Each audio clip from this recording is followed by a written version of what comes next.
आपका अपना channel India A1 news, जो रखे आपको A1। महोदय, आपने मुझे बोलने को आमंत्रित किया है और अगर सदन, विशेषतः विपक्ष, मेरे वक्तव्य को सुनने का धैर्य रखे तो बहुत सारी चीजें उजागर हो सकती हैं। You are not India, for India is not corrupt. India believes in merit and not dynasty. And today of all the days, people like you need to remember what was told to the British: quit India, corruption quit India, dynasty quit India. Merit now finds place in India. अध्यक्ष महोदय, सबसे पहले आपकी पीठ पर, आपके आसन पर जिस प्रकार का आक्रामक बर्ताव आज देखा गया, उसका मैं खंडन करती हूं। पहली बार राष्ट्र के इतिहास में भारत मां की हत्या की बात की और कांग्रेस पार्टी यहां पर तालियां बजाती रही। जो भारत की हत्या की बात पर कांग्रेस पार्टी ने ताली पीटी आज इस सदन में, इस बात का संकेत पूरे देश को दिया कि मन में गद्दारी किसकी है। मैं आज हिंदुस्तानी होने के नाते कहती हूं, मणिपुर खंडित नहीं है, विभाजित नहीं है, मेरे देश का अंग है। मैं इनसे पूछती हूं, इन्हीं के अलायंस के एक सदस्य बैठे हैं जिन्होंने तमिलनाडु में कहा कि भारत का मतलब मात्र उत्तर भारत। अगर हिम्मत हो राहुल गांधी में तो आकर भारत के ऊपर इस प्रकार का कटाक्ष करने वाले डीएमके के अपने साथी का खंडन करके बताएं। कांग्रेस पार्टी के एक नेता ने कश्मीर में रेफरेंडम की बात की। अगर हिम्मत है गांधी खानदान में तो इस सदन में और इस देश को बताए कि कश्मीर को देश से हटाने की साजिश में कांग्रेस के उस नेता का वक्तव्य क्यों है। You are not India because you define corruption in India. You are not India because you define incompetence. You are not India. एक मिनट, माननीय सदस्य, ये तरीका ठीक नहीं है। सदन में नारेबाजी करना तरीका ठीक नहीं है। प्लीज माननीय सदस्य बैठिए, उनको अपनी बात कहने दीजिए। आपने अपनी बात कही है, यह तरीका ठीक नहीं है। नो गलत तरीका है आपका, नो गलत तरीका है आपका। स्मृति जी, पुनः कहती हूं अध्यक्ष महोदय, शायद अपने ही कोलाहल में सुन न पाए हो। मणिपुर हमारे देश का अभिन्न अंग है, खंडित न था, न है, न कभी होगा। इनके यूपीए के अलायंस के एक नेता ने तमिलनाडु में एक वक्तव्य दिया है। पुनः कहती हूं कि भारत का मतलब मात्र उत्तर भारत। मैं आज गांधी खानदान से, कांग्रेस पार्टी से पूछना चाहती हूं, क्या भारत केवल उत्तर भारत है? अगर दम है तो अपने पार्टनर को मुंह तोड़ जवाब दे, अगर हिंदुस्तान में आस्था रखते हैं।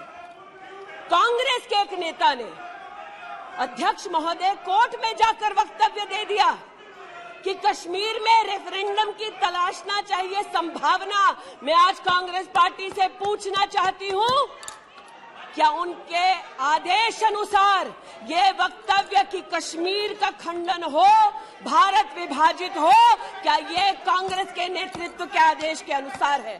अध्यक्ष महोदय, पुनः कहती हूं, हमारे राष्ट्र के संसदीय इतिहास में आज तक भारत मां की हत्या की बात करने वाले कभी भी बैठकर मेज नहीं थपथपाते। कांग्रेसियों ने बैठकर मां की हत्या के लिए मेज थपथपाई है। ये बात करते हैं इंसाफ की, ये चेहरा धूमिल है, ये चेहरा धूमिल है। मैं बताऊं किसका चेहरा है, मैं बताऊं किसका चेहरा है अध्यक्ष महोदय। ये चेहरा है गिरिजा टिक्कू का। सुन लीजिए पंडितों की दास्तान आप भी। गिरिजा टिक्कू का यह चित्र है। 90 के दशक में एक महिला यूनिवर्सिटी में अपना पेचेक लेने जाती है। सारी बातें करूंगी।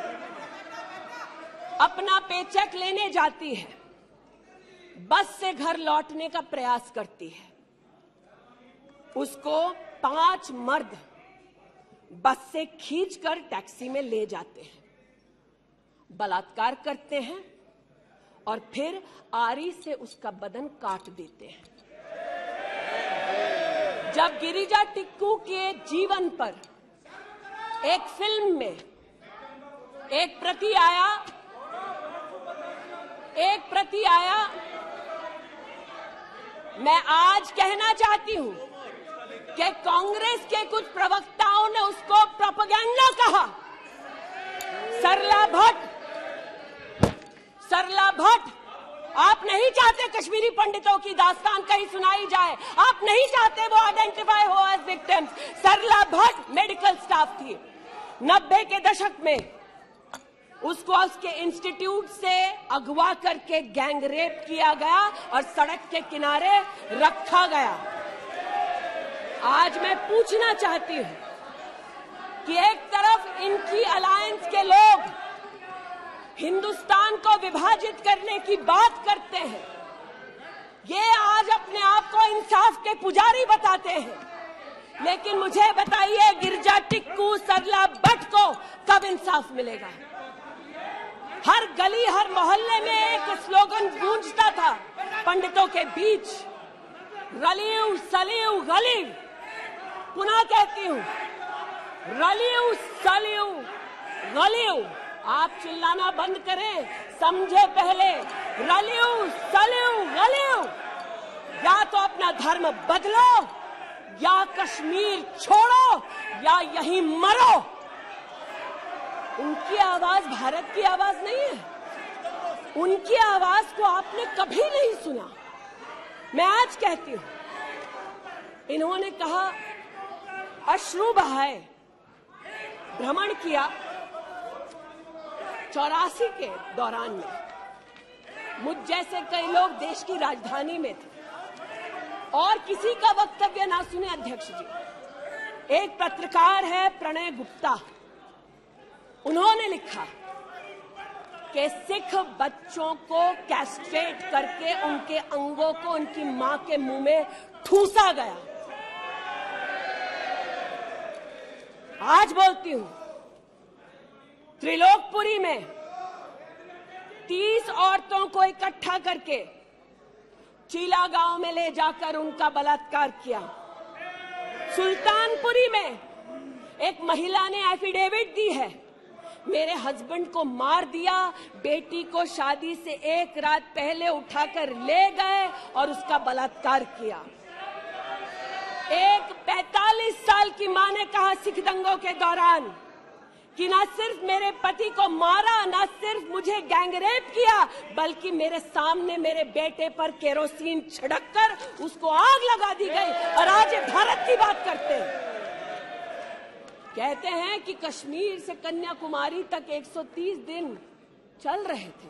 मैं जोड़ों के दर्द पर भाषण नहीं दूंगी अध्यक्ष महोदय, लेकिन इतना जरूर कहूंगी कि जिन वादियों को हिंदुस्तान ने खून से सना देखा है, जिन वादियों में गोलियों की आवाजें हर दिन सुनाई देती थी, जब ये उन वादियों में गए तो जैसे कश्मीरी कहते हैं शीन जंग कर रहे थे, बर्फ के गोलों के साथ अपने के किसी परिजन के साथ खेल रहे थे अध्यक्ष महोदय। ये तब संभव हुआ जब प्रधानमंत्री मोदी ने धारा 370 हटाई। आज इस सदन में उल्लेख हुआ है कि ये गए हैं, I have been to Manipur, you might have not been. आज इस सदन में उल्लेख हुआ है कि ये यात्रा में गए और यात्रा में क्या आश्वासन दिया कि अगर इनका बस चले तो धारा 370 ये पुनः स्थापित कर दे। धारा 370 की वजह से कश्मीर की बेटियों को दहेज के लिए अगर प्रताड़ित किया जाता था तो वहां की बेटियों के पास कानून का सहारा नहीं था, क्योंकि इन्होंने धारा 370 लगाई। कश्मीर में अगर बेटियां प्रदेश के बाहर ब्याही जाती थी तो उनके पैतृक संपत्ति पर उनका अधिकार समाप्त हो जाता था, क्योंकि इन्होंने धारा 370 लगाई। कश्मीर में अगर 14 साल से कम उम्र की बच्ची का 18 साल से कम उम्र की बच्ची का ब्याह रचा दिया जाता था तो उसे कानून का संरक्षण नहीं मिलता था, क्योंकि इन्होंने धारा 370 लगाई। आज जो भग गए हैं सदन से उनसे कहना चाहती हूं कि इस देश में न धारा 370 लौटेगी। इस देश में कभी भी पंडितों को रलिव सलिव गलिव का धमकी कोई देने वाले बचेगा नहीं। आज कई यहां पर बहनें उपस्थित हैं जो वहां से अपनी आक्रोश को और राहुल जी के प्रति समर्थन को व्यक्त कर रही हैं। 84 के दंगों का विवरण सुनकर, गिरिजा टिक्कू का विवरण सुनकर, और मैंने स्वयं अध्यक्ष जी मणिपुर के मुख्यमंत्री से बात कर त्वरित रूप से वहां पर लोग पकड़े जाएं, न सिर्फ इसका वहां पर निवेदन किया बल्कि वो लोग पकड़े गए। सीबीआई की इंक्वायरी जारी है। लेकिन जो आज यहां बैठे हैं, मैंने उनसे पूछना चाहती हूं, जो चले गए, उन्होंने कहा वो राजस्थान गए हैं। और राजस्थान में क्या हुआ महोदय? गिरिजा टिक्कू को तो 90 के दशक में आरी से काट दिया गया था। भीलवाड़ा में 14 साल की लड़की के साथ सामूहिक बलात्कार होता है। इस सदन से 2 महिला एमपीज उस परिवार से मिलती हैं। बच्ची जब जिंदा थी गैंगरेप के बाद महोदय, उसे काटा जाता है, फिर उसे भट्टी में डाल दिया जाता है। ये इन महिला सांसदों का वक्तव्य है कि जिस बच्ची को 14 साल की उम्र में जब जीवित थी गैंगरेप के बाद भीलवाड़ा राजस्थान में काटा गया, जलाने के लिए फेंका गया, उसका मात्र एक हाथ भट्टी के बाहर छूट गया था। मैं आज पूछना चाहती हूं अध्यक्ष महोदय, ये आज जो जोर जोर से चिल्ला रहे हैं, न्याय की गुहार इन्होंने तब नहीं लगाई जब 60 साल की एक महिला का पश्चिम बंगाल में उसकी नाती के सामने गैंगरेप हुआ। कोर्ट में केस लंबित है, इनका दिल नहीं दहला और पूछ रहे थे कि मणिपुर के बारे में आप नॉर्थ ईस्ट के बारे में नहीं जानते। जिन्होंने प्रस्तावना की उनसे कहती हूँ, नल्ली का मैसेकर हुआ, 5 मिनट के लिए कांग्रेस की एक नेत्री गई, लेकिन इनका क्या रुख था तब। 2012 में तरुण गोगोई जी ने स्वयं वक्तव्य दिया है कि दंगे हो रहे हैं, लेकिन कांग्रेस की केंद्र की सरकार ना ट्रूप्स दे रही है, ना इंटेलिजेंस दे रही है। कोकराझार की बात करते हैं, ये मेरा वक्तव्य नहीं है, तब के कांग्रेस के मुख्यमंत्री तरुण गोगोई का वक्तव्य है। कोकराझार में हिंसा होती है, धुबड़ी में 3-3 महीने कर्फ्यू रहता है। आज महोदय जो लोकतंत्र की दुहाई दे चुके हैं, हम बार बार इस सदन में बार बार इमरजेंसी की गाथा को याद करते हैं। इस सदन में हम लोग बार बार उन नेताओं को, उन सामाजिक संस्थाओं को, उन मीडिया के बंधुओं को, उनकी प्रिंटिंग प्रेस कैसे जबरन बंद कर गई उसको, इस पर विस्तृत चर्चा होती है। लेकिन इमरजेंसी के कालखंड में साधारण महिला का इन्होंने, कांग्रेस पार्टी ने क्या हश्र किया। स्नेहलता रेड्डी की आज बात करना जरूरी है। बेंगलुरु की जेल में बंद किया गया और इसलिए बंद किया गया क्योंकि वो सोशलिस्ट थी, भाजपाई नहीं थी, सोशलिस्ट थी।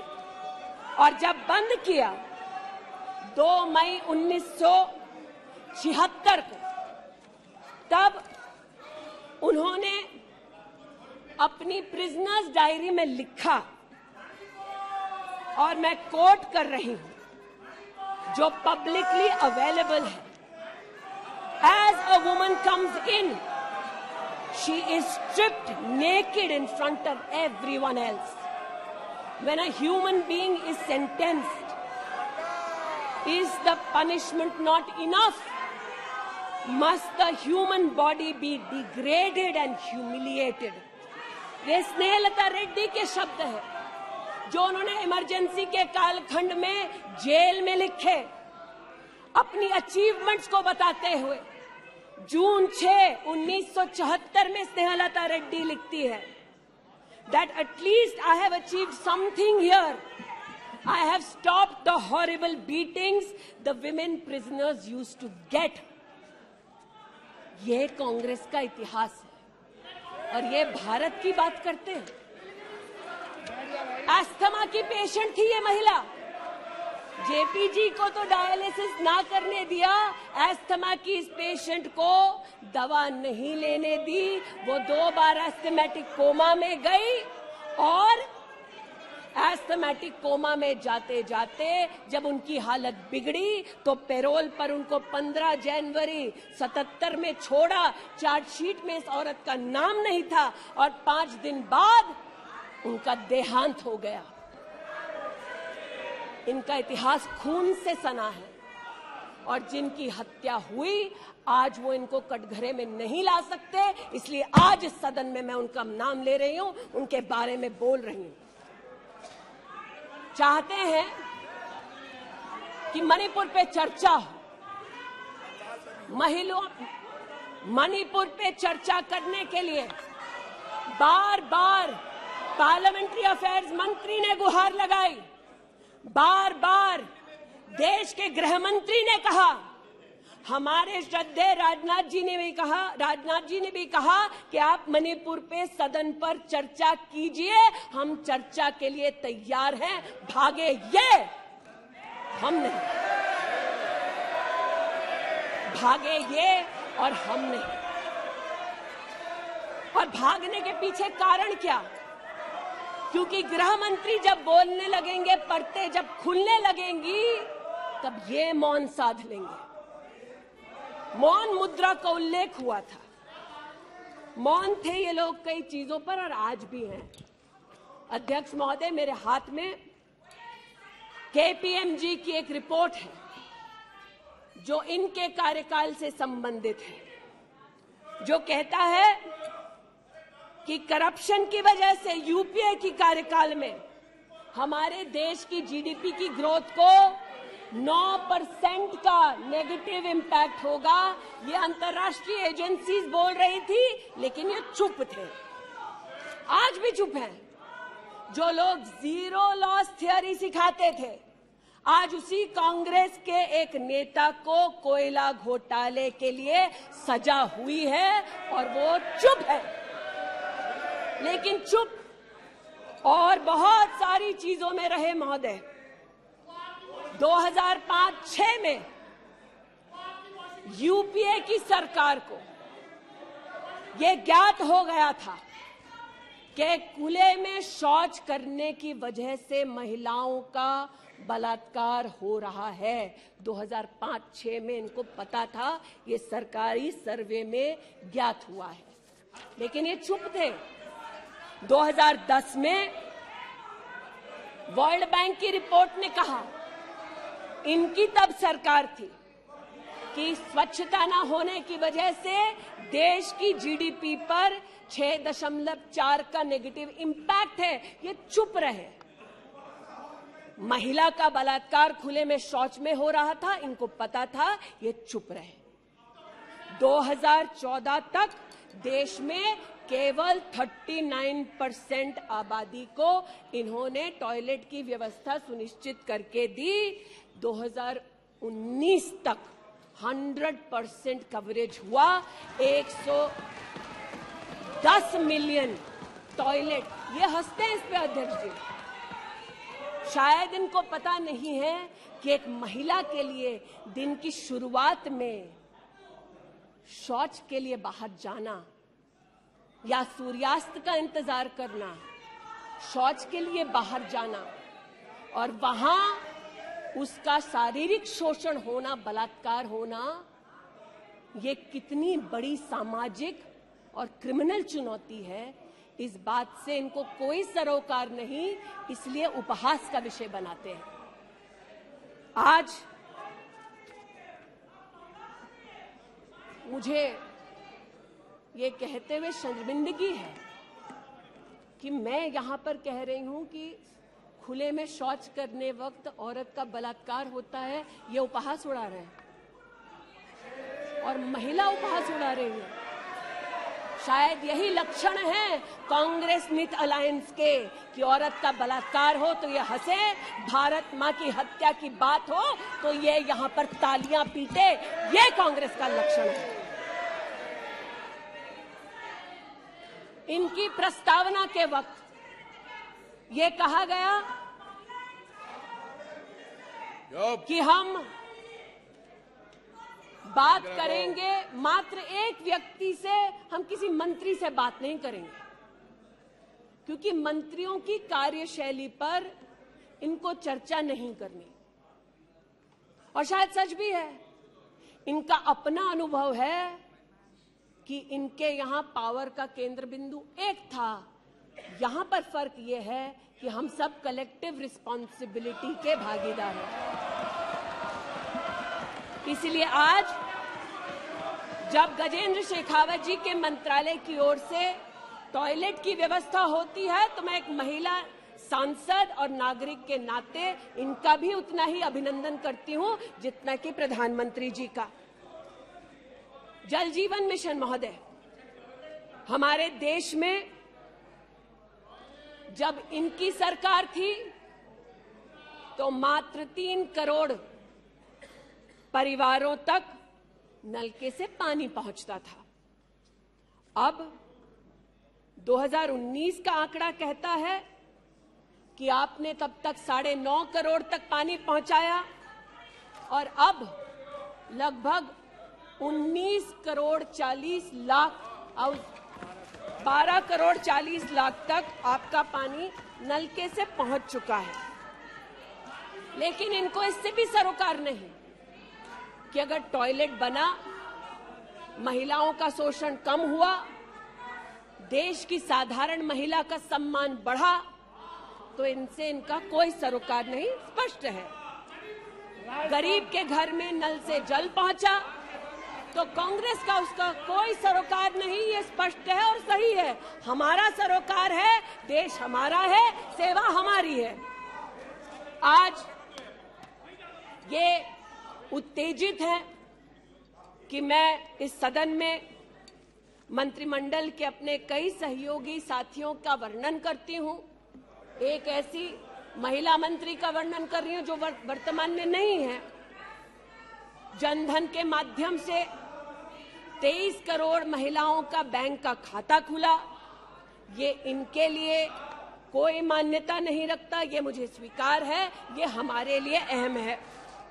मुद्रा के माध्यम से 40 करोड़ लोगों को जो जीवन में कभी व्यवसाय नहीं कर पाते थे, जिनके पास कांग्रेस की पर्सनल डायलिंग मशीन नहीं थी, उनको मुद्रा का लोन मिला। 27 करोड़ लोन महिलाओं को दिए गए।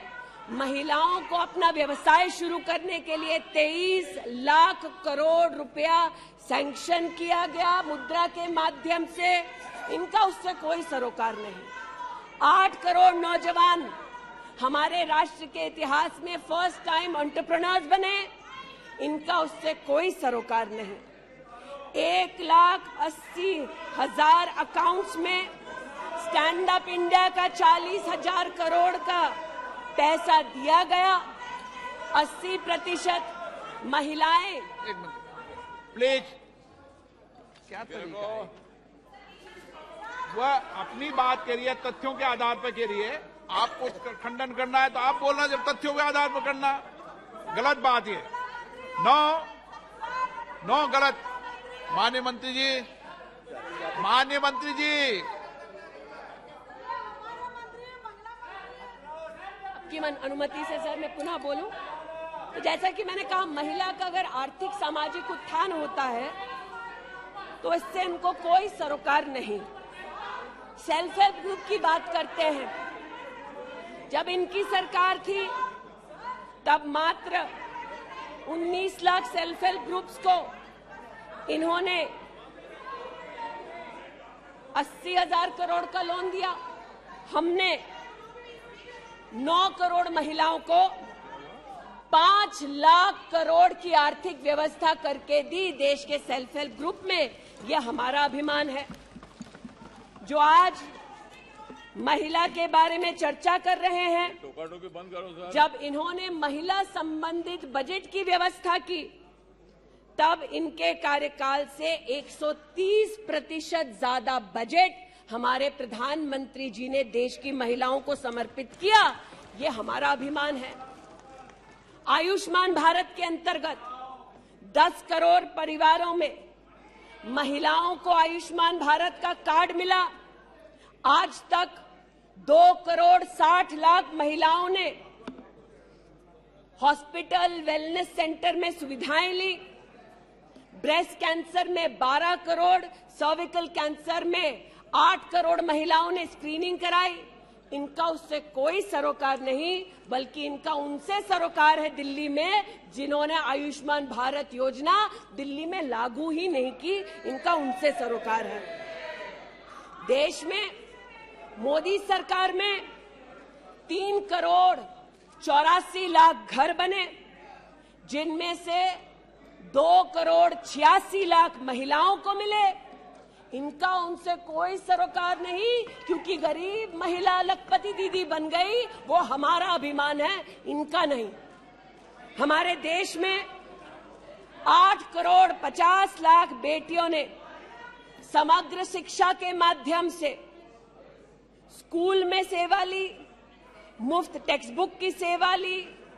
बेटियां का ये उपलब्धि हमारा अभिमान है, इनका नहीं। 5 लाख से ज्यादा बेटियों के लिए स्कूलों में अलग से टॉयलेट की व्यवस्था हुई। ये इनका अभिमान नहीं, हमारा अभिमान है। हमें अपनी बेटियों पे गर्व है। 5 लाख दिव्यांग बेटियों को मंथली स्टाइपेंड मिलता है। ये सेवा हम देश की बेटियों को दे सकते हैं। ये हमारे लिए बहुत बड़ा प्रभु का उपकार है। 1,28,000 बेटियों को मेरिटोरियस स्कॉलरशिप दी जाती है, 12,000 रुपए की हर साल। ये सेवा का मौका परिवारों ने हमको दिया। 2 लाख से ज्यादा बेटियों को सेल्फ डिफेंस की ट्रेनिंग दी जा रही है। आज एलिमेंट्री एजुकेशन में बेटियों की एनरोलमेंट 100% है इस देश में। ये हमारे देश के लिए गौरव की बात है। आज पहली बार फीमेल एनरोलमेंट उच्च शिक्षा में महोदय 2 करोड़ से ज्यादा हुआ है महिलाओं का। ये देश के लिए गौरव की बात है। आज दलित बेटियों का एनरोलमेंट बढ़ा है 38%।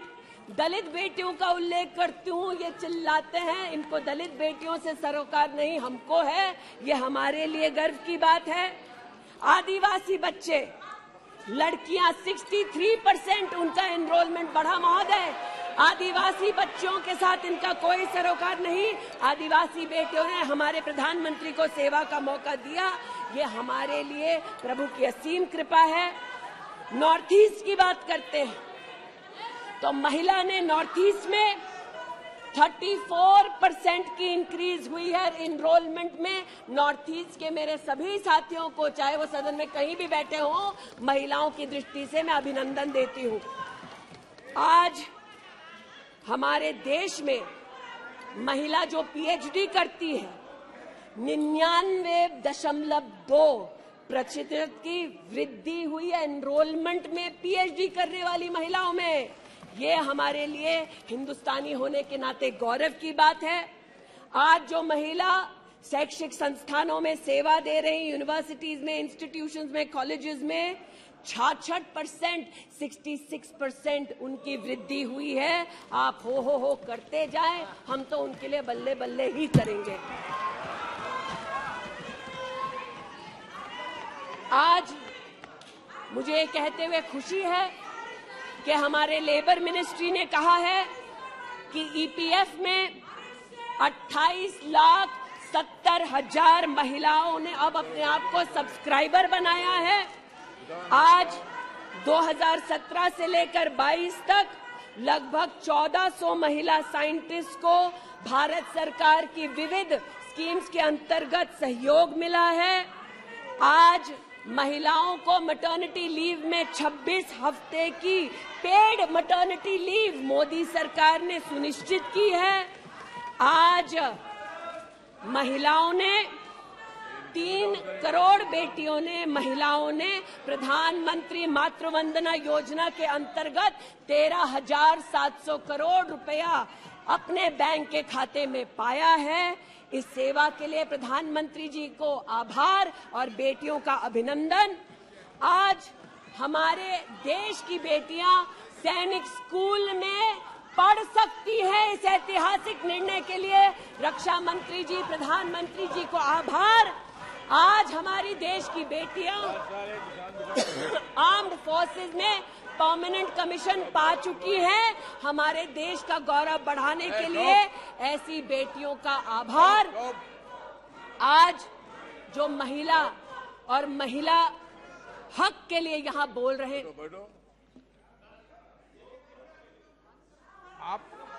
आप विषय पे बोल रही हैं और अविश्वास प्रस्ताव पे सब विषय पर बोल सकते हैं। ये तरीका अच्छा है क्या? बोलिए माननीय।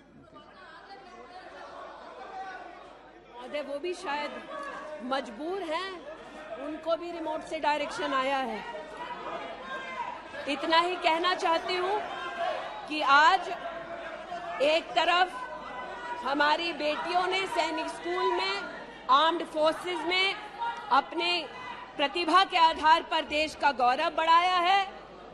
दूसरी ओर बिना किसी पुरुष सहयोगी के हिंदुस्तान के इतिहास में पहली बार 4,313 मुस्लिम बहनें अकेली हज के लिए गईं और सुरक्षित हिंदुस्तान लौटी।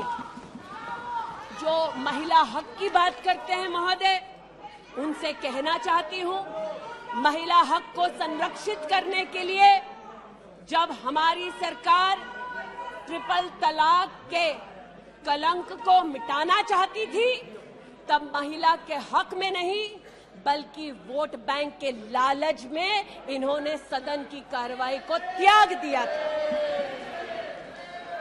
आज जब ये महिला सुरक्षा की बात करते हैं महोदय, तो ये कहना उचित होगा कि एक तरफ निर्भया फंड की रचना की घोषणा करते हैं 13 में, एक काम निर्भया फंड में नहीं करते, लेकिन जो निर्भया के बलात्कारी हैं उनको कांग्रेस नित अलायंस के लोग बलात्कारी के हाथ में 10,000 रुपए और एक सिलाई की मशीन देते हैं। आज हमें इस बात का गौरव है कि देश में 42 प्रोजेक्ट्स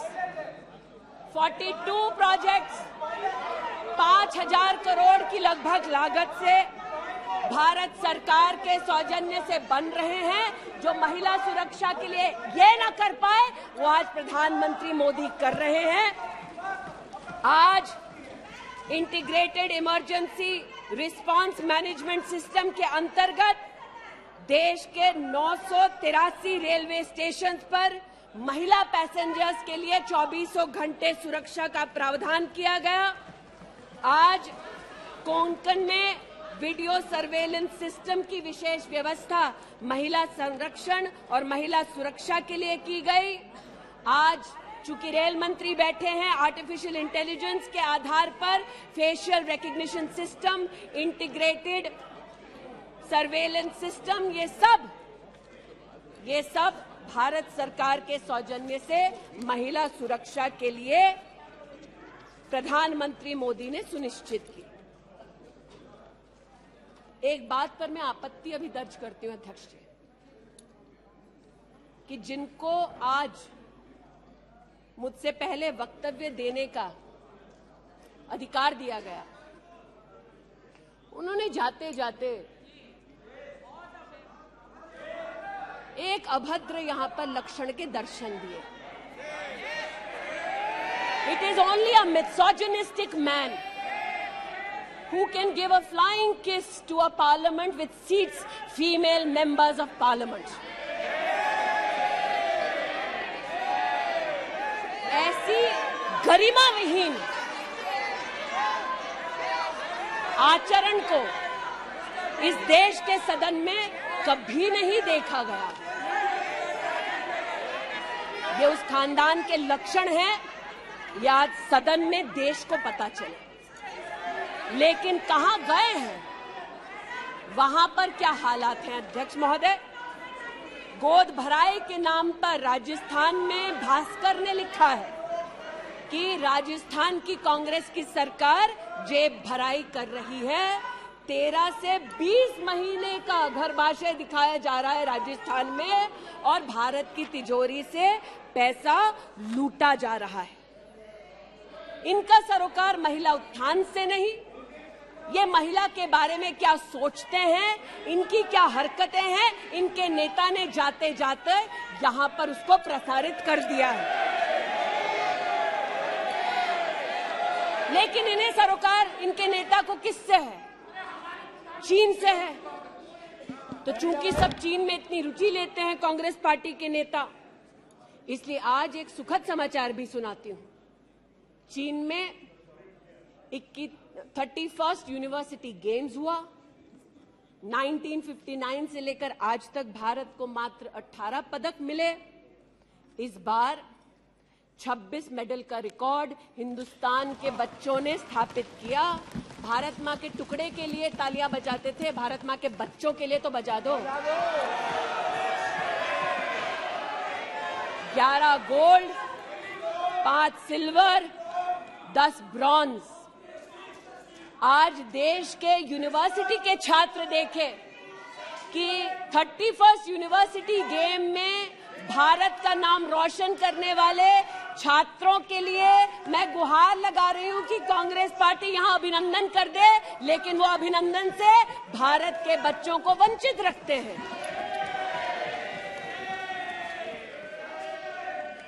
बात अभिनंदन की निकली तो एक वो भी थे जिन्होंने आसमान चीरा और दुश्मन को मुंहतोड़ जवाब दिया। आज जो व्यक्ति यहां पर भारत की आवाज का उल्लेख कर रहे थे, उन्होंने भारत की आवाज में आवाज मिलाकर तब नहीं बोला जब आतंकी हमला करते हैं। उन्होंने भारत के आवाज से अपनी आवाज को भिन्न करते हुए इस सदन में भारत के रक्षा बलों से प्रमाण मांगा इस सदन में। लेकिन प्रमाण क्यों मांगा? क्योंकि कुछ लोगों ने कहा होगा। और प्रमाण मांगने का क्या सलीका है, ये मीडिया के मित्रों के माध्यम से आया है ध्यान में देश के। न्यूज क्लिक की आज बात करना थोड़ा मैं जरूरी समझती हूं, न्यूज क्लिक, नेवल सिंघम कुछ पत्रकारों को हिंदुस्तान में लिखते हैं कि किस प्रकार से हिंदुस्तान के खिलाफ न्यूज सर्कुलेट होनी चाहिए, कैसे चाइना के समर्थन में अलग अलग आर्टिकल लिखने चाहिए और इसे एक बार छपवा दो तो ट्राई कॉन्टिनेंटल पब्लिकेशन इसको इकट्ठा करके फिर काम आगे बढ़ाएगा। मेरे एक पार्लियामेंट्री सहयोगी निशिकांत जी ने इस पर जब विषय उठाया तो मैं स्तब्ध हूं कि कांग्रेस पार्टी ने डिमांड नहीं की कि अगर कोई बाहरी ताकत का पैसा लेकर हिंदुस्तान में व्यवस्थाओं को भंग करना चाहता है, हिंदुस्तान को कलंकित करना चाहता है तो उस पर कार्रवाई करो। ऐसा कांग्रेस का पक्ष नहीं था। कांग्रेस ने पक्ष ये लिया कि जो निशिकांत दुबे के मुंह से शब्द निकले हैं उनको एक्सपंज कर दीजिए। लेकिन ये जो ट्राई कॉन्टिनेंटल पब्लिकेशन है महोदय, जिसके बारे में ना आप ईडी को माने, न्यूयॉर्क टाइम्स को माने, वो ट्राई कॉन्टिनेंटल पब्लिकेशन के जो मुख्य रिसर्चर हैं उनके वक्तव्य को कांग्रेस पार्टी अपने ऑफिशियल फेसबुक पर क्यों डालती है, ये मैं पूछना चाहती हूं। जो जानबूझकर भारत के किसानों के हितों के खिलाफ बोलते हैं, उनका वक्तव्य ट्राई कॉन्टिनेंटल पब्लिकेशन वालों का जो सीनियर फेलो या रिसर्चर है उसका वक्तव्य कांग्रेस, नेशनल कांग्रेस के फेसबुक पर 19 अप्रैल 2019 को क्यों पब्लिश होता है, ये थोड़ा बहुत शोध का विषय है, ये थोड़ा बहुत चर्चा का विषय है। आज मैं ये कहना चाहती हूं कि जब प्रस्तावना हुई, मैं तो प्रस्तावना के विरुद्ध खड़ी हूं। मैं नरेंद्र मोदी जी के नेतृत्व पर राष्ट्र के सभी नागरिकों के साथ पुनः विश्वास दर्शाते हुए अपना वक्तव्य देती हूं।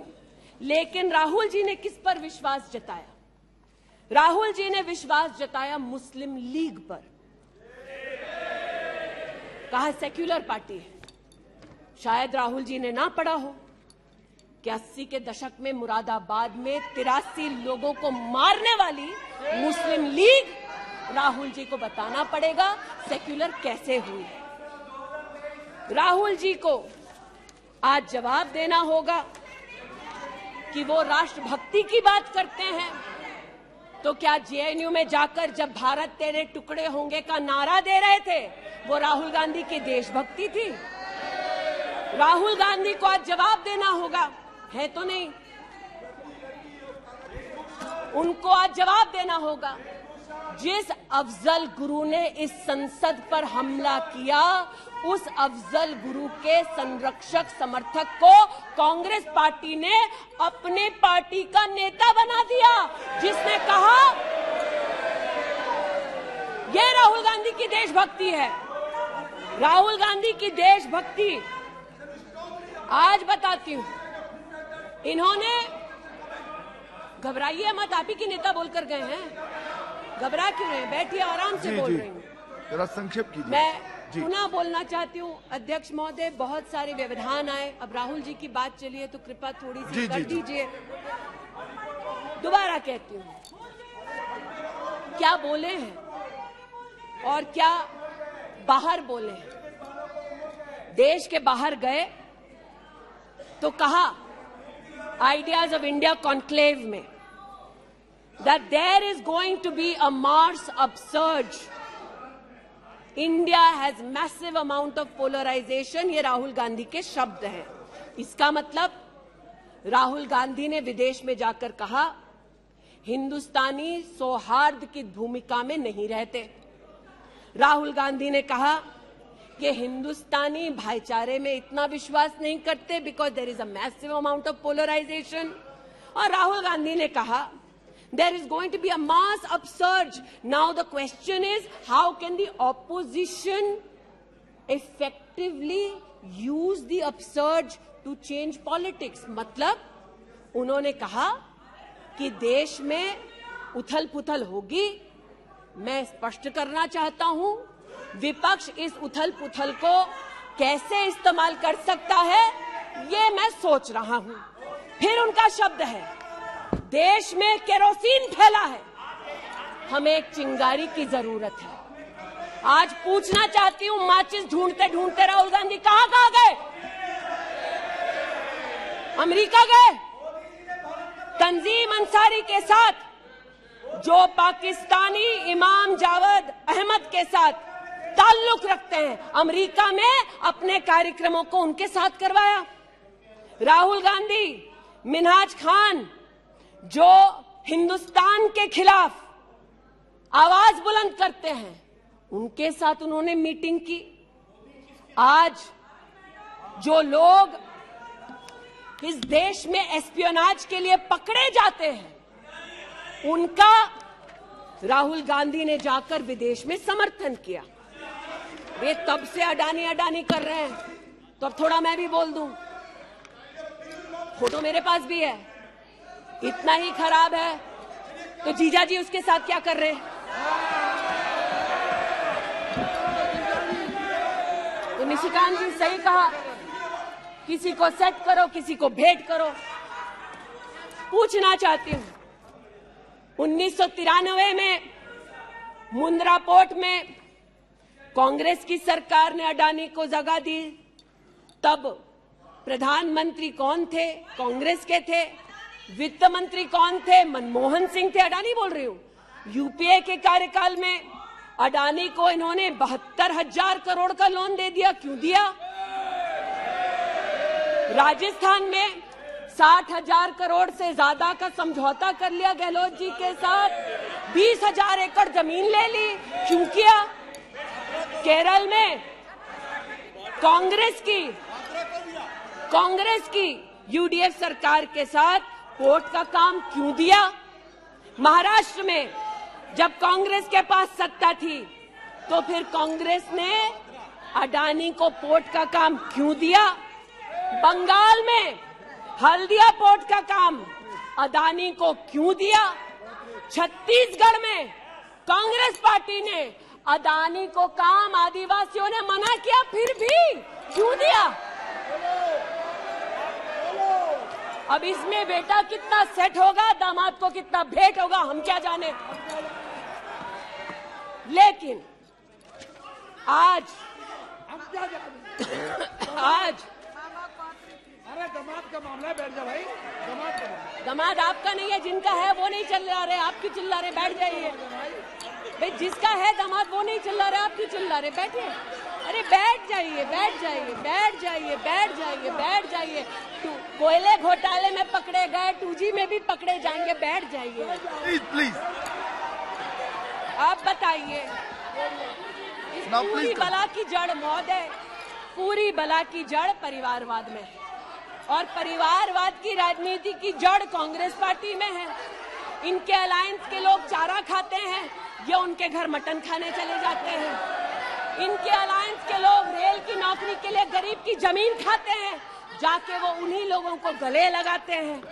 और इनके सब के पीछे एक ही मजबूरी है, जो बड़ी विनम्रता से अजीत ने भी स्वीकारी कि मजबूरी हमारी कि तीसरी बार जनता कह रही है, फिर एक बार मोदी की बारी। Okay, now please conclude. तो मैं लिसन प्लीज। ये आज यहाँ पर उल्लेख कर रहे थे किसान की। आप भी बैठिए, आप किस लिए खड़े? ये बात आज कर रहे थे किसान की, तो किसान का क्या हश्र करते हैं वो मैं बताना चाहती हूँ। अध्यक्ष महोदय, थोड़ी सी मुझे मोहलत दे दें। ये मैं कहना चाहती हूँ उस क्षेत्र की बात जिसकी मैं प्रतिनिधि हूँ, जहाँ पर बैठिए प्लीज, बैठिए दलित प्लीज मांग कर रहे थे विद्यालय की। 1982 में किसानों ने 4 बीघा 2 बिस्वा जमीन इंटर कॉलेज के लिए दी, और अमेठी में धोखे से किसानों की ये जमीन हड़पने वाले फाउंडेशन का नाम गांधी खानदान है। 2016 में राहुल जी दौरे में गए तिलोई, वहाँ पर लोगों ने कहा 200 छात्रों ने सुनिए कि जमीन वापस कर दो, हमारे लिए कॉलेज की व्यवस्था करो। इन्होंने अपने अलायंस पार्टनर के साथ उन छात्रों को जेल भगा दिया, 17 में जेल भगाया। सेठा गौरीगंज में प्रमाण है, आ जाओ गौरीगंज, दूध का दूध पानी का पानी यही कर दूंगी। गौरीगंज सेठा रोड पर जमीन हब्जाली, भूसियावा मार्ग पर नरसिंहभानपुर पर मुंशीगंज में जमीन हथियाली। ये उनका संस्कार है। जमीन कौन कौन हड़पता है, ये कांग्रेस की गाथा स्पष्ट है। जहां ये हैं वहां पर आज मैं अभिनंदन देती हूं रेल मंत्री का कि रेल कोच फैक्ट्री रायबरेली में भी 10,000 कोचेस तब बनी जब नरेंद्र मोदी देश के प्रधानमंत्री बने। पीड़ा हो रही है जी। मैं बस इतना बताना चाहती हूँ कि आज जो किसानों का दम भरते हैं, बालियान साहब शायद यहाँ नहीं है, मैं अमेठी के किसानों की ओर से विशेष बालियान साहब आपको नतमस्तक होकर आभार व्यक्त करती हूँ। राष्ट्र के इतिहास में पहली बार अमेठी में खाद की रैक उतरी जब मोदी आए। इन्होंने न खाद दी, गौरीगंज में किसानों पर लाठीचार्ज करते थे, राजनाथ जी इसके साक्षी हैं। इन्होंने 80% लोगों के पास अमेठी में जहां 5 दशक इन्होंने राज किया, 80% लोगों को शौचालय नहीं दिया, 60% लोगों के घर में बिजली नहीं दी। और ये आज लोकतंत्र की बात करते हैं, अपनी प्रतिभा की बात करते हैं। आज मैं आभार व्यक्त करती हूँ, अमेठी का पहला सैनिक स्कूल मोदी जी ने दिया, 7.5 लाख लोगों को मुफ्त अनाज मोदी जी दे रहे हैं। अमेठी का आज पहला मेडिकल कॉलेज जिसके नाम से इस खानदान ने जमीन हड़प ली थी, वो नरेंद्र मोदी ने दिलवाई। आज मैं इतना कहना चाहती हूँ अध्यक्ष महोदय, जो अभी है नहीं, जो 50 साल की उम्र के बाद देश देखने निकले थे, वो देश के किस कोने में वर्तमान में है मैं नहीं जानती, लेकिन इतना एक मिनट। और देखिए, आपने एक फिलोसोफर का मंत्रिमंडल में अविश्वास प्रस्ताव लाया है, मंत्रिमंडल उस संबंध में बोलेगा, उनको बोलने का अधिकार है। प्लीज आप बैठ जाइए। मणिपुर पर चर्चा आपने नहीं मांगी है, वो एक विषय है, उस पर चर्चा हो रही है, उसका उत्तर भी आएगा, परंतु no please sit down, please sit down. But what sir of the enemy who speaks slyly, what of that enemy? आज जिनके पास ना नीति थी, ना नियत थी, ना देश के प्रति निष्ठा थी, आज ना जो कभी हिंदू के हुए, जिन्होंने राम के अस्तित्व को नकार दिया, ना सिखों के साथ जिन्होंने इंसाफ किया, जो ना कभी महिलाओं के उत्थान के लिए समर्पित थे, ना नौजवान के सशक्तिकरण के लिए समर्पित थे, ना किसान के बलिदान को स्वीकार कर किसान की समृद्धि के लिए समर्पित थे। आज उनसे कहना चाहती हूं कि जो समर्पित है, जो सबके विश्वास के साथ सबका विकास कर रहा है, उस पर देश को पुनः विश्वास दिखाएंगे। 24 में पुनः मोदी सरकार बनाएंगे। इस अविश्वास प्रस्ताव का मैं निषेध करती हूं और भारत मां का जयकारा लगाते हुए जो भारत मां की हत्या की बात कर रहे थे महोदय, उनसे कहना चाहती हूं, अंग्रेज आए चले गए, मुगलिया सल्तनत आई खत्म हो गई, हिंदुस्तान आज भी है और आगे भी रहेगा। और हिंदुस्तान इस देश की तिजोरी की चाबी वापस उनकी माताजी के हाथ में नहीं देगा।